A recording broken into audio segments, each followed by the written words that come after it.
नमस्कार, महाराष्ट्र लाईव्ह मध्ये आपलं स्वागत. मी रेश्मा फडतरे. स्वप्ननगरी तळेगाव स्टेशन येथील दीपाली गायकवाड या 24 वर्षीय तरुणीने इंदोरी येथील नवीन पुलावरून इंद्रायणी नदीपात्रात उडी मारून आपला जीवन प्रवास संपवल्याची धक्कादायक घटना बुधवार दिनांक 25 फेब्रुवारी रोजी सायंकाळी घडली.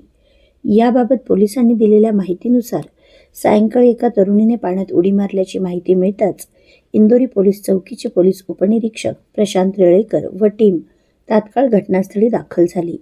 तळेगाव दाभाडे अग्निशमन दल व वन्यजीव रक्षक मावळ संस्थेचे निलेश गराडे, भास्कर माळी, गणेश गायकवाड, कुंदन भोसले, रवी कोळी, विनय सावंत, शेखर खोमने, रियाज मुलानी, वैभव वाघ, अभिजित मराठे, राजू सय्यद, संकेत मराठे, सूरज गोबी, आकाश ओवाळ यांच्यासह पोलीस पाटील आणि स्थानिक ग्रामस्थांच्या सहकार्याने मृतदेह पाण्याबाहेर काढून शवविच्छेदनासाठी प्राथमिक आरोग्य केंद्र येथे पाठवण्यात आला.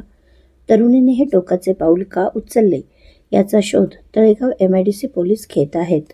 या घटनेने परिसरात हळहळ व्यक्त केली जात आहे.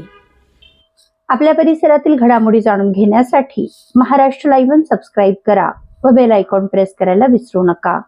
धन्यवाद.